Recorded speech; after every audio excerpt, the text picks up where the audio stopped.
नमस्कार, मैं हूं बालकृष्ण थरेजा। आप देख रहे हैं डेली लाइव। आइए शुरुआत करते हैं आज के मुख्य समाचारों की।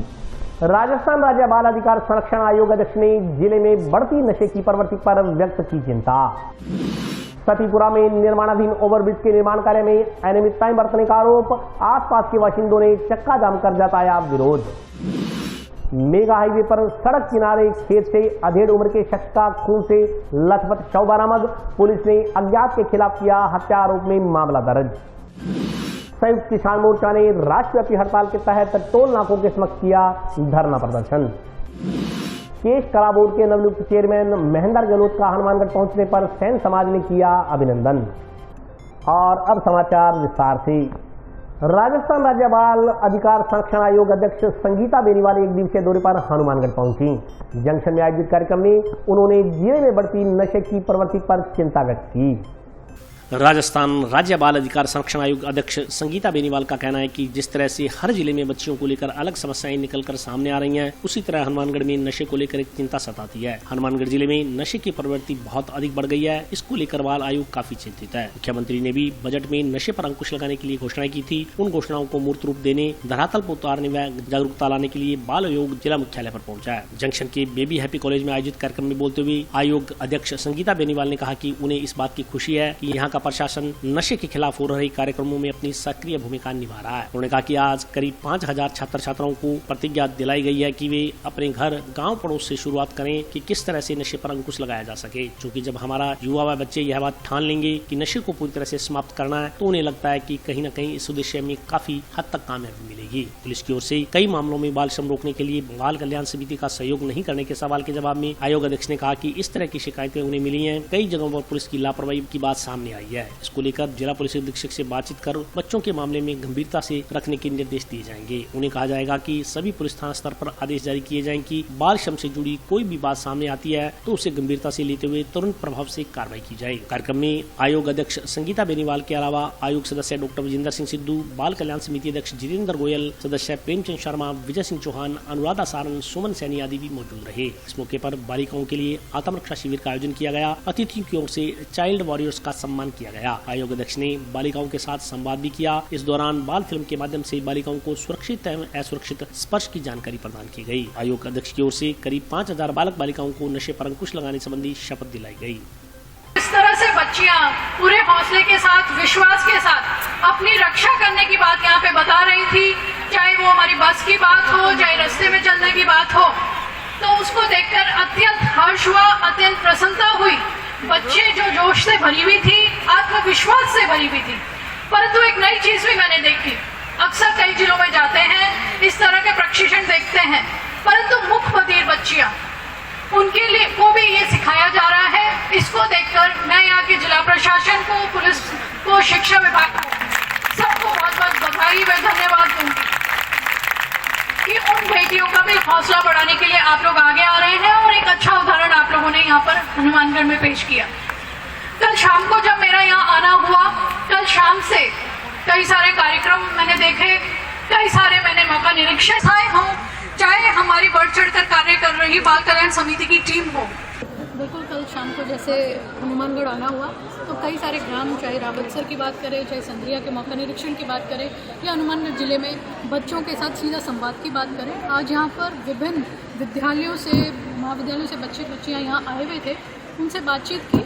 जिस तरह से हर जिले में बच्चों को लेकर एक अलग समस्याएं हमारे सामने निकल कर आती हैं, उसी तरह से हनुमानगढ़ में हमेशा एक चिंता सताती है नशे को लेकर। नशे की प्रवृत्ति जो है उसको लेकर बाल आयोग काफ़ी चिंतित रहता है। आदरणीय मुख्यमंत्री जी ने भी जिस तरह से बजट में नशों पर अंकुश लगाने के लिए घोषणाएं की थी, उसको मूर्त रूप देने के लिए, उसको धरातल पर उतारने के लिए, एक जागरूकता लाने के लिए बाल आयोग यहाँ पर आया।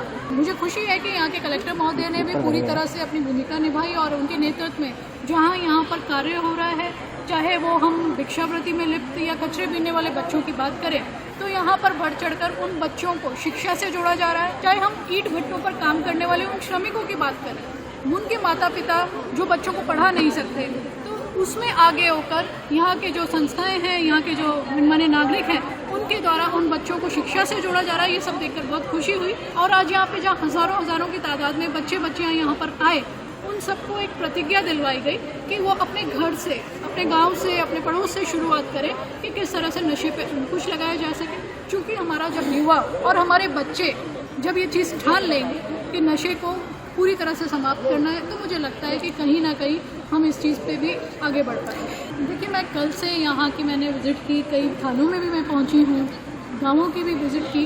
हालांकि इस तरह की शिकायत अभी तक मेरे पास किसी अभिभावक द्वारा और परिवारजनों द्वारा नहीं बताई गई, परंतु मीडिया के साथियों द्वारा जब मुझे कहा गया है तो बिल्कुल हमारी कलेक्टर सभागार में बैठक होगी, उस वक्त हम इस पर बात भी करेंगे, चर्चा भी करेंगे और जो भी मिसिंग चाइल्ड हैं उनके बारे में प्रगति रिपोर्ट भी पता करेंगे ताकि हम अभिभावकों को उनके बच्चों से मिलवा सकें। बिल्कुल, देखिए, कई जगह पर मेरे पास भी इस तरह की शिकायत आई है, जो कई जगह पर जो पुलिस की लापरवाही रही है और जो पुलिस के द्वारा तुरंत प्रभाव से गंभीरता नहीं रखाई गई है, उसको लेकर आज बैठक में बातचीत की जाएगी और अधिक एसपी साहब से बात कर ये कहा जाएगा कि बच्चों के मामले में गंभीरता रखते हुए और सभी थानों पर एक आदेश निकालते हुए कि इस तरह की कोई भी बात आती है, चाहे बच्चा बालश्रम में हो, चाहे गुमशुदा वाले बात हो, उन पर गंभीरता रखते हुए तुरंत प्रभाव से आगे की कार्रवाई। मुझे भी ऐसा लगता है कि हनुमानगढ़ के लिए एक अलग से हम लोगों को मास्टर प्लान बनवाना पड़ेगा। राजस्थान सरकार के मुख्यमंत्री जी को भी इस चीज़ को अवगत कराना पड़ेगा ताकि हम यहाँ पर उसी स्तर पर कार्य कर सकें। सभी स्वयंसेवी संस्थाओं को साथ लेना होगा, प्रशासन को साथ लेना होगा और किस तरह से चाहे हमारे आसानी से उपलब्ध होने वाले नशे की जो सामग्री है उस पर कैसे हम अंकुश लगा सकें, उस पर कैसे कार्य कर सकें, बस इसी के ऊपर बाल आयोग का कार्य है। मैं कलेक्टर साहब से भी बात करूंगी इस पर विस्तृत और हम किस तरह से इस पर कार्य कर सकें उसको लेकर हम पहले अपनी प्लानिंग करेंगे, उसके बाद हम इस पर कार्य कर सकें। गांव सतीपुरा में निर्माणाधीन ओवरब्रिज के निर्माण कार्य में अनियमितताएं बरतने का आरोप लगाते हुए आसपास के बाशिंदों ने चक्का जाम कर विरोध दर्ज करवाया। हमारी मांगे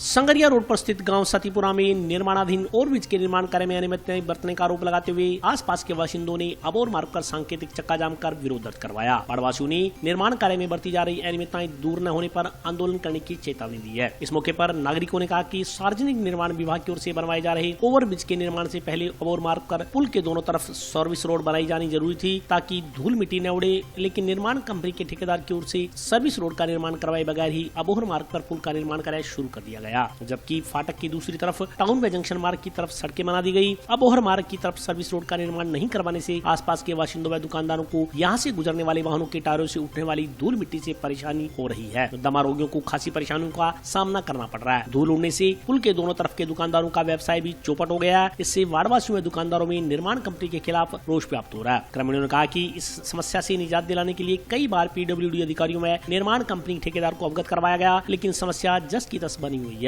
मजबूरन लोगों को सांकेतिक चक्का जाम कर विरोध जताने को मजबूर होना पड़ रहा है। नागरिकों ने चेतावनी दी कि यदि सर्विस रोड का निर्माण करवा समस्या का शीघ्र ही समाधान नहीं करवाया गया तो स्थायी रूप से सड़क को बंद कर बेमियादी समय के लिए धरना प्रदर्शन शुरू कर दिया जाएगा।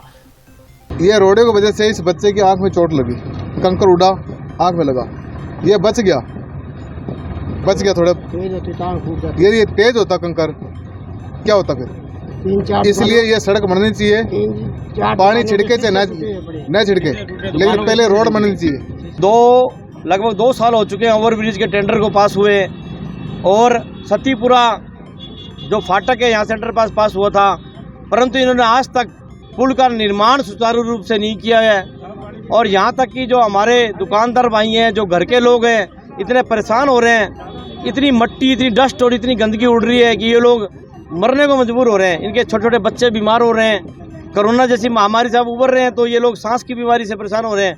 बार बार अवगत कराने के बावजूद भी पीडब्ल्यूडी के विभाग के अधिकारियों के जू तक कान पे नहीं रेंग रही है। आराम से अपने एसी के दफ्तरों में बैठे हैं, ठेकेदार बड़े बड़े आराम से बैठे हैं, पर इनको शर्म नहीं आती भी कम से कम पानी तो छिड़के यहाँ पे प्रॉपर रूप से। 2 दिन तक इन्होंने पानी छिड़का और पानी छिड़कने के बाद इन्होंने 2 दिन बाद में पानी बंद कर दिया। क्या इन लोगों को जीने का अधिकार नहीं है?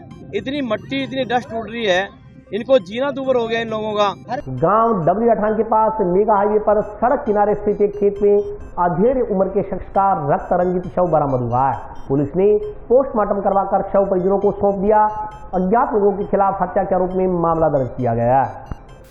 सदर पुलिस थाना क्षेत्र के गांव डबली अठान के पास मेगा हाईवे पर सड़क किनारे स्थित एक खेत में अधेड़ उम्र के शख्स का रक्तरंजी शव मिलने से सनसनी फैल गई। पुलिस ने मौके पर पहुंचकर पड़ताल की तो रात्रि के समय अज्ञात लोगों की ओर से ईंट से सिर पर ताबड़तोड़ वार कर अधेड़ की हत्या किए जाने की बात सामने आई। पुलिस ने पोस्टमार्टम करवा शव परिजनों के हवाले कर मृतक के पुत्र की रिपोर्ट पर अज्ञात लोगों के खिलाफ हत्या के आरोप में मामला दर्ज किया। ब्लाइंड मर्डर का खुलासा करने के लिए पुलिस टीमों का गठन किया गया है। पुलिस ने 4-5 संदिग्धों को राउंड अप किया है, उनसे पूछताछ की जा रही है। पुलिस के अनुसार जल्द ही ब्लाइंड मर्डर का खुलासा कर दिया जाएगा। प्रारंभिक पड़ताल में रुपयों के लेन देन की बात को लेकर हत्या किए जाने की बात सुनाई पड़ रही है। यह भी कहा जा रहा है कि हत्या किए जाने से पहले आरोपियों व मृतकों ने एक साथ बैठकर शराब आदि का सेवन किया। सदर पुलिस के अनुसार सोमवार अल सुबह करीब 5 बजे सूचना मिली कि डबली अठान रोड पर स्थित पूरन होटल के सामने स्थित खेत में एक व्यक्ति की लाश पड़ी है। सूचना पर पुलिस मौके पर पहुंची तो मृतक की पहचान इकबाल उर्फ बालू निवासी डबली अठान के रूप में हुई। परिजनों को मौके पर बुलाया गया। मृतक के पुत्र इमरान खान ने बताया कि उसका पिता इकबाल उर्फ बालू रविवार शाम करीब 7:30 बजे खेत गया था। इसके बाद घर नहीं लौटा। सोमवार अल सुबह उन्हें फोन पर सूचना मिली कि उसके पिता का शव खेत में पड़ा है। अज्ञात लोगों ने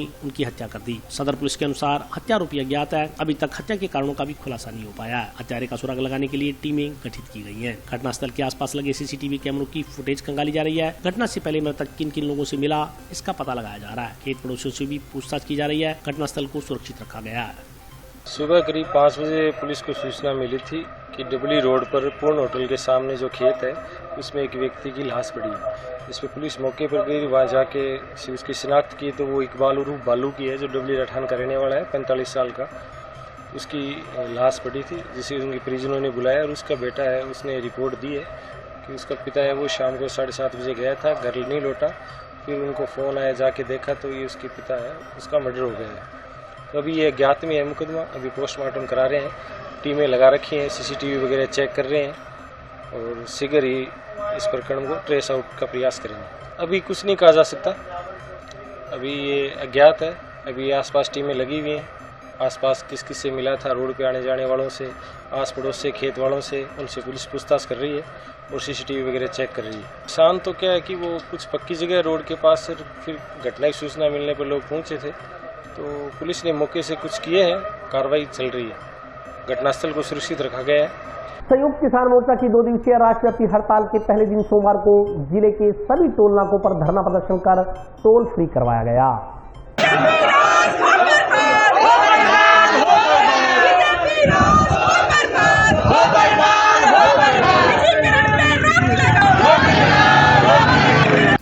केंद्रीय श्रमिक संगठनों व संयुक्त किसान मोर्चा की 2 दिवसीय राष्ट्रव्यापी हड़ताल के पहले दिन सोमवार को जिले के सभी टोल नाकों को किसानों व मजदूरों ने वाहनों के लिए टोल फ्री करवाया। सुबह 11 बजे से दोपहर 2 बजे तक टोल फ्री रहे। इस दौरान टोल नाकों पर धरना आदि सभाएं की गई। केंद्र सरकार की किसान मजदूर विरोधी नीतियों के विरोध में की जा रही 2 दिवसीय राष्ट्रीय आम हड़ताल में सीटू, अखिल भारतीय किसान सभा, भारतीय खेत मजदूर यूनियन, अखिल भारतीय जनवादी महिला समिति, भारतीय किसान यूनियन सहित अन्य श्रमिक संगठन व संयुक्त किसान मोर्चा के सदस्य शामिल हुए। जिला मुख्यालय पर सूरतगढ़ 4 लेन पर गाँव मक्कासर व डबली अठान के बीच स्थित टोल नाका व रावसर मेगा हाईवे पर गांव कोला के नजदीक स्थित टोल नाका को किसानों मजदूरों ने फ्री करवाकर धरना दिया। इसके चलते सभी वाहन बिना टोल दिए गुजरते रहे। गांव कोला के नजदीक स्थित टोल प्लाजा पर हुई सभा में वक्ताओं ने आरोप लगाया कि केंद्र सरकार की ओर से निजीकरण के नाम पर देश को बेचा जा रहा है। अनाज रखने वाले गोदाम भी पूंजीपतियों को ठेके पर दे दिए गए हैं। एक साथ घरेलू गैस की कीमतों में 50 रुपए की बढ़ोतरी कर दी गई है। इससे कंपनियों को बड़ा फायदा व मेहनत कशों को बड़ा नुकसान होगा। आज मेहनत कश, छोटा दुकानदार, व्यापारी, मजदूर, किसान इस महंगाई से पीड़ित हैं। उनका रोजगार छीना जा रहा है। वक्ताओं ने कहा कि देश उस मोड़ पर पहुंच गया है जहां मजदूरों के सामने एक बहुत बड़ी समस्या खड़ी हो गई है। वक्ताओं ने कहा कि यह हड़ताल केंद्र की मोदी सरकार की नव उदारवादी आर्थिक नीतियों के खिलाफ की जा रही है। केंद्र सरकार ने 44 श्रम कानूनों में संशोधन कर उन्हें 4 कोड में तब्दील कर दिया। धीरे धीरे देश के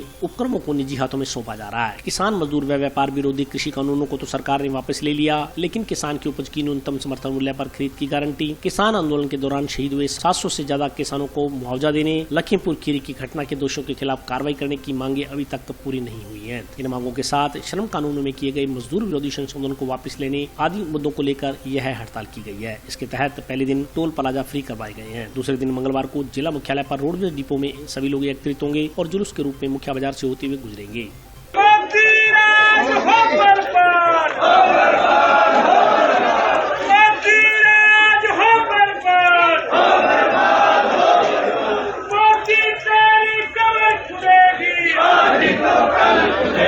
भारतीय ट्रेड यूनियन केंद्र CI2 के कार्यकर्ता केंद्रीय श्रमिक संगठनों के आह्वान पर पूरे देश के अंदर 2 दिवसीय आम हड़ताल जो की है उसको लेकर आज पूरे हनुमानगढ़ जिले के अंदर जो 4 टोल नाके थे हमारे किसान मोर्चा के समय के जो केंद्र बिंदु थे, देवनगर का टोल नाका, डबली का टोल नाका और कोयला टोल नाका और नगराने का टोल नाका, चारों टोल नाके 11 बजे से लेकर 2 बजे तक बंद रखे हैं।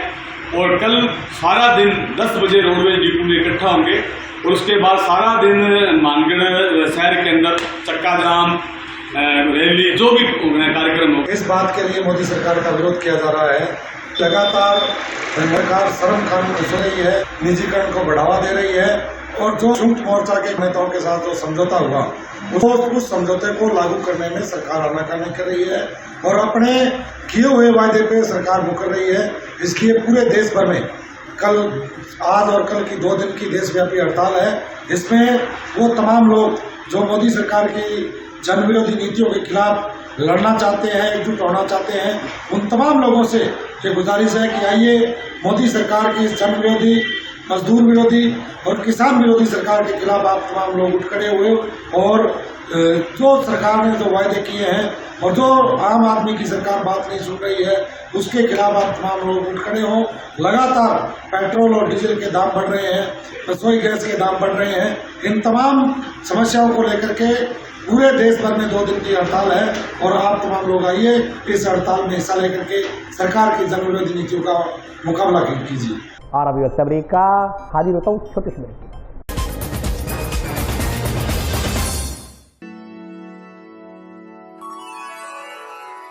यूं तो कई बार मुझे हंसते देखा है, पर ये हंसी कुछ और है। ये गहना मुझ पर जचता है, पर ये महज एक गहना नहीं, ये रूपरेखा है मेरे मन की, हंसती खिलखिलाती लहरों की, जो आतुर थी अब तक मुझ पर सजने को। इसलिए ये गहना ही मेरा सच्चा श्रृंगार है, श्रृंगार है, श्रृंगार है।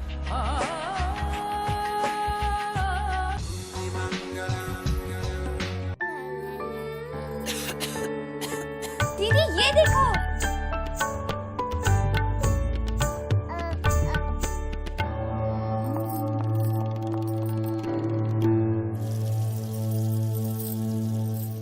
नोवेल कोरोना वायरस बीमारी को फैलने से रोका जा सकता है।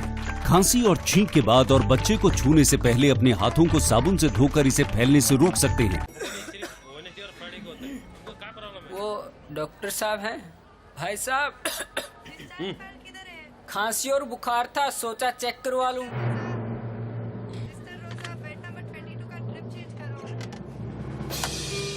नोवेल कोरोना वायरस बीमारी को फैलने से रोका जा सकता है। बुखार के साथ खांसी और छींक होने पर तुरंत नजदीकी हेल्थ क्लिनिक या केंद्र जाएं। ब्रेक के बाद स्वागत है। आइए नजर डालते हैं अगले समाचारों पर। आजाद समाज पार्टी के कार्यकर्ताओं ने जिला कलेक्टर को ज्ञापन देकर एसकेडी यूनिवर्सिटी के सामने बसों के ठहराव की मांग की है। सूरतगढ़ रोड पर स्थित एसकेडी यूनिवर्सिटी के सामने बसों के ठहराव की मांग को लेकर आजाद समाज पार्टी के कार्यकर्ताओं द्वारा जिला कलेक्टर को ज्ञापन सौंपा गया। ज्ञापन में कहा गया है कि वे एसकेडी यूनिवर्सिटी के विद्यार्थी हैं जो नियमित रूप से यूनिवर्सिटी में अध्ययन करने हेतु प्रतिदिन जाते हैं। उक्त यूनिवर्सिटी के सामने करीब 3 किलोमीटर के दायरे में कोई भी बस संचालक बस को नहीं रोकता, जबकि वहाँ पर स्वीकृत बस स्टैंड बना हुआ है। इस कारण से विद्यार्थियों को अगले बस स्टैंड तक पैदल चलकर जाना पड़ता है, जिस कारण विद्यार्थियों का अत्यधिक समय नष्ट हो जाता है। विद्यार्थियों को अपने अध्ययन वाला समय पैदल चलकर लगाना पड़ता है। ज्ञापन के अनुसार यदि नियमित रूप से एसकेडी यूनिवर्सिटी के सामने बसों का ठहराव करवाया जाता है तो विद्यार्थियों को पैदल चलने में लगने वाला समय की बचत होगी, वहीं विद्यार्थी अपनी पढ़ाई पर समय लगा सकेंगे। ज्ञापन के अनुसार आगामी गर्मी के मौसम को देखते हुए 3 किलोमीटर दोपहर में पैदल चलकर यूनिवर्सिटी तक जाना विद्यार्थियों की स्वास्थ्य पर विपरीत प्रभाव डालेगा। ज्ञापन देने वालों में रेवंत राम पंवार, अशोक कुमार, रामदेव बेरवाल सहित अन्य कार्यकर्ता मौजूद रहे। आज हम कलेक्टर ऑफिस के सामने इसलिए हम आज ज्ञापन लेकर आए हैं क्योंकि हम देख रहे हैं और हमारे पास कुछ छात्र आए हैं और वो छात्र हमें बता रहे थे कि एसकेडी यूनिवर्सिटी के सामने जो सरकारी व गैर सरकारी बसें हैं उनका आगमन होता है, लेकिन वहाँ एक स्थायी स्टैंड भी है और स्टैंड पर बसों को नहीं रोका जाता, जिसके कारण छात्राओं को और छात्रों को समस्या ये आती है कि उन्हें 3 किलोमीटर पैदल चलकर यूनिवर्सिटी आना पड़ता है और वहां से 3 किलोमीटर पैदल ही वापस जाना पड़ता है। तो इस कड़कती हुई धूप के अंदर बच्चों की बहुत सारी समस्याएं हो जाती है और इसलिए आज हमने यहाँ कलेक्टर से ये दरख्वास्त की है कि वहाँ उस जो स्थायी बस स्टैंड है वहाँ पर बसें अनिवार्य रूप से रुके, ताकि बच्चों का जो भविष्य है उसमें हमारे सबकी भागीदारी रहे। मामला ये सर एसकेडी यूनिवर्सिटी है जो 7 STG डब्ल्यू के पास में, वहाँ पे बस स्टैंड स्वीकृत होने के बावजूद भी बसें जो है, चाहे वो रोडवेज है चाहे लोक परिवहन है, वहाँ पे रोकी नहीं जाती बस संचालकों द्वारा। तो जहाँ पढ़ने वाले जो विद्यार्थी मित्र है, चाहे वो छात्र हैं, उनको समस्या काफ़ी होती है, क्योंकि 3 किलोमीटर से पहले दोनों साइड कोई बस स्टैंड नहीं है। तो अत्यंत गर्मी को देखते हुए काफ़ी समस्याएँ आ रही है। जैसा कि आप देख रहे हैं मई जून के महीने में अधिक गर्मी होती है, वैसे भी विद्यार्थी जो है दूर दराज से चल के आता है, उसके बाद में 3 किलोमीटर पैदल आता है और 3 ही किलोमीटर वापस जाता है, तो काफ़ी समस्याओं का सामना करना पड़ता है। आज हम भीम आर्मी भारतीय एकता मिशन के लोग और एसकेडी के विद्यार्थी मित्र कलेक्टर महोदय को ये ज्ञापन सौंपने आए हैं कि आने वाले समय के अंदर इस व्यवस्था को सुधारा जाए। बस के जो संचालक है उनको जल्द से जल्द प्रेषित किया जाए कि आप वहाँ पे बसें रोकें और विद्यार्थी मित्र है जो उनको इसका लाभ मिले। और दूसरी मांग सर हमारी ये है कि विद्यार्थियों का जो 30% किराए के अंदर छूट है वो भी मिलनी चाहिए। केश कला बोर्ड के नवनियुक्त चेयरमैन महेंद्र गहलोत का हनुमानगढ़ पहुंचने पर सैन समाज द्वारा जंक्शन में स्वागत किया गया। केश कला बोर्ड के नवनियुक्त चेयरमैन महेंद्र गहलोत सोमवार को हनुमानगढ़ पहुंचे। यहां जंक्शन स्थित सर्किट हाउस में सैन समाज के नागरिकों की ओर से उनका माल्यार्पण कर स्वागत किया गया। गहलोत ने सैन समाज के नागरिकों को आश्वस्त किया कि जरूरत पड़ने पर वे समाज के लिए हर समय तत्पर रहेंगे। इसके लिए समाज के नागरिकों ने केश कला बोर्ड चेयरमैन का आभार जताया। इस मौके पर महावीर प्रसाद, ओम प्रकाश सैन सहित सैन समाज के अन्य लोग उपस्थित रहे। आज मैं हनुमानगढ़ आया हूँ। हमारे प्रदेश नेतृत्व ने, हमारे शीर्ष नेतृत्व ने, हमारे आला कमान ने, हमारे आदरणीय मुख्यमंत्री महोदय ने और हमारे प्रदेश अध्यक्ष महोदय ने मेरे को डिजिटल सदस्यता अभियान की जिम्मेवारी देकर के हनुमानगढ़ जिला मुख्यालय को भेजा है। हमारे संगठन के सदस्य बन रहे हैं पूरे देश के अंदर कांग्रेस पार्टी के। इस अभियान को, इस जन जागरण को हम गांव-गांव, ढाणी-ढाणी पहुंचा रहे हैं और ज़्यादा से ज़्यादा लोगों को, ज़्यादा से ज़्यादा नौजवानों को हम कांग्रेस के साथ जोड़ करके कांग्रेस की रीति नीति, कांग्रेस की विचारधारा से अवगत करवा करके और हम लोगों को पूरे देश के अंदर, पूरे प्रदेश के अंदर, पूरे जिलों के अंदर जोड़ करके और कांग्रेस पार्टी को नया रूप देने का काम करेंगे। मुझे बड़ा हर्ष हो रहा है, मैं बधाई देना चाहूँगा, मैं आभार व्यक्त करना चाहूँगा अखिल भारतीय कांग्रेस कमेटी के राष्ट्रीय अध्यक्ष श्रीमती सोनिया गांधी जी का। मैं धन्यवाद देना चाहूँगा श्रीमान राहुल गांधी जी का और प्रदेश प्रभारी श्रीमान अजय माकन जी का, हमारी नेता श्रीमती प्रियंका गांधी जी का और हमारे लोकप्रिय मुख्यमंत्री और हमारे पिछड़ों के और अति पिछड़ों के मसीहा, किसानों के मसीहा, गरीबों के मसीहा आदरणीय श्रीमान अशोक जी गहलोत साहब को। मैं धन्यवाद देना चाहूँगा प्रदेश कांग्रेस कमेटी के अध्यक्ष आदरणीय गोविंद सिंह जी डोटासरा साहब को, जिन्होंने मेरे जैसे एक छोटे से कार्यकर्ता को इतनी बड़ी जिम्मेवारी, इतना बड़ा लाड, इतना बड़ा प्यार और मेरे समाज को इतना बड़ा मान और सम्मान देने का जो काम किया है, मैं आपके दिन से उनको भी मैं धन्यवाद देना चाहूँगा। हमारा जो बोर्ड है केश कला बोर्ड है, यह राजस्थान का बहुत बड़ा बोर्ड है।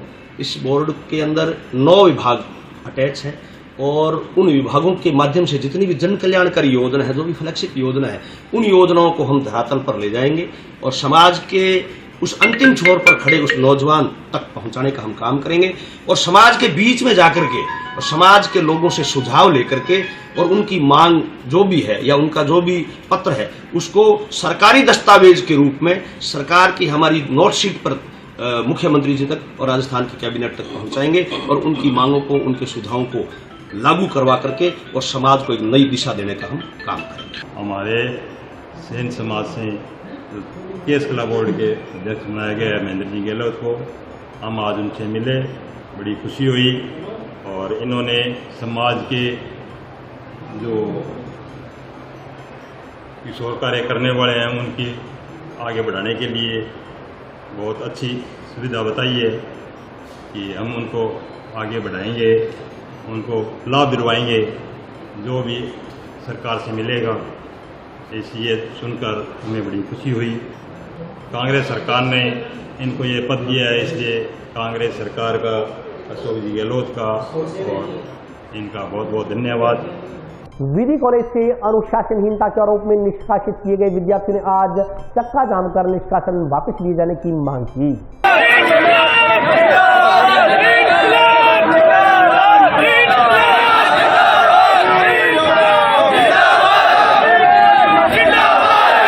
टाउन स्थित नेहरू मेमोरियल विधि कॉलेज से अनुशासनहीनता के आरोप में निष्कासित किए गए 6 विद्यार्थियों के निष्कासन का मामला तूल पकड़ता जा रहा है। पिछले कई दिनों से निष्कासन वापस लिए जाने की मांग को लेकर विद्यार्थी कॉलेज के सामने हड़ताल पर बैठे हैं। इसी मसले को लेकर आज विद्यार्थियों ने अपने सहयोगियों के साथ मिलकर टाउन स्थित रावसर रोड पर चक्का जाम कर दिया। चक्का जाम की सूचना पाकर पुलिस तथा प्रशासनिक अधिकारी मौके पर पहुंचे और विद्यार्थियों से समझाइश की। विद्यार्थियों का कहना था कि उनका निष्कासन गैर कानूनी है, महाविद्यालय के नियमों में इस प्रकार का कोई प्रावधान नहीं है। उन्होंने कहा कि निष्कासन करने से पहले संबंधित छात्रों को नोटिस दिया जाना जरूरी है, मगर महाविद्यालय प्रशासन द्वारा निष्कासित किए गए विद्यार्थियों को कोई नोटिस नहीं दिया गया। इसके अलावा विद्यार्थियों ने आरोप लगाया कि उन्हें राजनीतिक रंजिश के चलते महाविद्यालय से निष्कासित किया गया है, जबकि उन्होंने ऐसा कोई कार्य नहीं किया। पुलिस एवं प्रशासनिक अधिकारियों की समझाइश के बाद विद्यार्थी जाम हटाने को तैयार हुए। इस दौरान डीएसपी प्रशांत कौशिक, टाउन थाना प्रभारी दिनेश सारन सहित अन्य पुलिस अधिकारी मौके पर मौजूद रहे।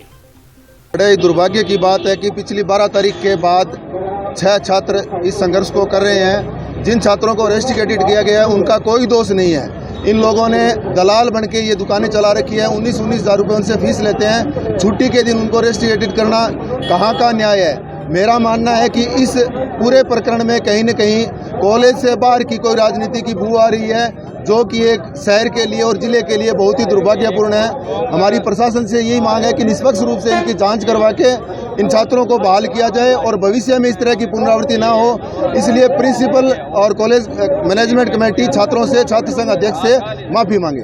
देखो, पिछले 20 दिन से छात्र संघ ला महाविद्यालय का अध्यक्ष उसको बेवजह रेस्टिकेट करना बिना कोई कारण बताए, और ला महाविद्यालय एक ऐसी संस्था है जिसमें शहर भर के चाहे कोई भी राजनीतिक गण हो उसको एक पैसे का पैमाना मान लिया गया है, और उसकी राजनीति के चक्कर में भुगतना छात्र संघ अध्यक्ष को और छात्रों को पड़ रहा है। 20 दिन पहले उनको रेस्टिकेट किया। लगातार 20 दिन से आंदोलनरत है पूरे हनुमानगढ़ जिले के छात्र नेता। कोई प्रशासन का नुमाइंदा बात नहीं कर रहा।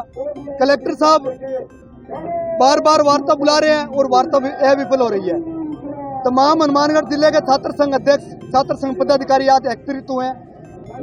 सांकेतिक जाम हमने किया है। अगर हमारी मांग नहीं पूरी हुई, प्रशासन के नुमाइंदों ने आज बात नहीं की, सुनील चार और 6 विद्यार्थियों का रेस्ट्रिकेशन वापस नहीं लिया, प्रिंसिपल ने उनसे माफी नहीं मांगी, तब तक हम इस आंदोलन को लगातार चलाएंगे और पूरे जिले भर में ये आंदोलन तेज होगा आने वाले समय में। जंक्शन में सूरतगढ़ मार्ग पर स्थित खुशहाल दास विश्वविद्यालय में कृषि विज्ञान मेले का आयोजन किया गया। सूरतगढ़ मार्ग पर स्थित श्री खुशहाल दास विश्वविद्यालय में कृषि मेले का आयोजन किया गया। कृषि मेले में वर्तमान महावीर खुला विश्वविद्यालय कोटा के कुलपति प्रोफेसर RL गोदारा, विशिष्ट अतिथि भारतीय अनुसंधान केंद्र नई दिल्ली के विभागाध्यक्ष डॉक्टर BS तोमर, भारतीय कृषि अनुसंधान संस्थान नई दिल्ली के प्रोफेसर डॉक्टर SK जैन सहित अन्य लोगों ने भाग लिया। रविवार को विश्वविद्यालय के कृषि रिसर्च फार्म पर कृषि संकाय के विद्यार्थियों व क्षेत्र के किसानों ने गेहूं की 32 व सरसों की 18 उन्नत व नवीनतम किस्मों का अवलोकन किया। उद्घाटन सत्र में विश्वविद्यालय के संस्थापक बाबूलाल जुनेजा व कुलपति दिनेश जुनेजा द्वारा विश्वविद्यालय आए हुए अतिथियों को अंतरराज्य कृषि मेले का अवलोकन करवाया गया। इस अवसर पर मुख्य अतिथि RL गोदारा ने कहा कि वर्तमान में उन्नत व प्रमाणित किसानों की गेहूं और सरसों का उपयोग करके अच्छी फसलें में पैदावार ले सकते हैं। कार्यक्रम में विचार व्यक्त करते हुए कृषि अधिकारी दानाराम गोदारा ने कहा कि वर्तमान समय में जब हर तरफ रासायनिक पदार्थों के कारण स्वास्थ्य पर विपरीत प्रभाव पड़ रहा है, तो ऐसे समय में जैविक खाद के प्रयोग से शरीर को स्वस्थ रखा जा सकता है। खुशहाल दास विश्वविद्यालय के बाबूलाल जुनेजा ने कहा कि हनुमानगढ़ और श्रीगंगानगर जिले में उन्नत कृषि उत्पादन के लिए गढ़ माने जाते हैं। यहाँ उन्नत गेहूं व सरसों के उत्पादन में अपार संभावनाएं हैं। भारतीय कृषि अनुसंधान नई दिल्ली के प्रोफेसर डॉक्टर SK जैन ने कहा कि श्री खुशहाल दास विश्वविद्यालय के कृषि विश्वविद्यालय द्वारा कृषि मेले का आयोजन बहुत ही सार्थक और प्रशंसनीय कार्य है। कार्यक्रम में कोटा खुला विश्वविद्यालय के कुलपति डॉक्टर RL गोदारा ने भी अपने विचार व्यक्त किए। इस मौके पर इलाके की प्रतिभाओं तथा प्रगतिशील किसानों को स्मृति चिन्ह देकर सम्मानित किया गया। इस प्रक्रिया के माध्यम से अपने जीवन में वो प्राप्त करने का प्रयास किया, उसमें मुझे सफलता मिली कि मैं एक किसान परिवार से पैदा होकर के मैं बड़े दुख और गर्व के साथ कहता हूं कि मेरे माता पिता अशिक्षित थे, लेकिन उन्होंने मुझे शिक्षित करके इस योग्य और सक्षम बनाया कि मैं आज राष्ट्रीय स्तर के संस्थान में कार्य करने के योग्य हूँ। मैं आभार व्यक्त करता हूँ अपने उन माता पिता को जिन्होंने ये जीवन देकर के, वो शिक्षा और वैल्यू देकर के यहाँ तक पहुँचने का अवसर दिया। मैं अपने विद्यार्थियों को एक अनुरोध करता हूँ कि जब आप संकट से गुजरते हैं, आप अपने किसी मित्र पे विश्वास मत करिए, किसी पे भी विश्वास मत करिए, या तो आप अपने टीचर से बात करिए, और अगर टीचर से भी आपकी समस्या का समाधान नहीं निकलता है तो आप फोन करिए अपनी माँ को, अपने पिताजी को, वे आपको सही व्यवहारिक और एक सिद्धांतिक मार्गदर्शन देंगे। जब भी आपके पास कोई भी कठिन समय है, निर्णय लेने में आप अगर सक्षम नहीं है, तो आप अपने माता पिता को याद करिए, उनका मार्गदर्शन लीजिए, उनका सम्मान करिए, आपका जीवन बेहतर और बेहतर बनेगा। डॉक्टर मीना जी के मेरे साथी, जो कि एक बीज वैज्ञानिक होने के साथ साथ और अपना पूरा अनुभव उन्होंने उसके अंदर डाल के यहाँ जो एक प्रयास किया है छोटा सा, और जो पहला वर्ष है सर मैंने देखा और मुझे बताया गया कि करीब 30-32 किस्में गेहूं की, जो सारे देश की जो अच्छी उन्नत किस्में हैं, और उसके साथ ही मस्टर्ड की जो सरसों की किस्में हैं वो लगाई गई। तो केवल हम किताबों में पढ़ते हैं या सुनते हैं या विज्ञापन के रूप में दूसरे किसी अनुसंधान से कि यहाँ से विशाख की वैरायटी है, ये लुधियाना की वैरायटी है, ये पूसा की वैरायटी है, ये केवल हम सुनते हैं और एक दूसरे को विश्वास जान के ले लेते हैं। कुछ अभी भी हमारे किसान भाई, मुझे पूरा विश्वास है कि अभी भी वो अपने इस विचार से शायद बाहर नहीं आ पाए हैं कि हमें कौन सी किस्म लगानी चाहिए। जैसे तोमर साहब ने कहा कि हम इस तरह से आगे बढ़े इतने संघर्ष से, मैं भी इन बच्चों के लिए एक बार एक बड़ी यूनिवर्सिटी में मैं रिफ्रेशर कोर्स में गया। हालांकि ये बात मैं इसलिए कह रहा हूं कि उससे बच्चा मोटिवेट होगा। जब हमारा परिचय हो रहा था, कल भी मैंने ये बात रखी थी एक जगह, तो सबको ये कहा कि भाई schooling education is very important.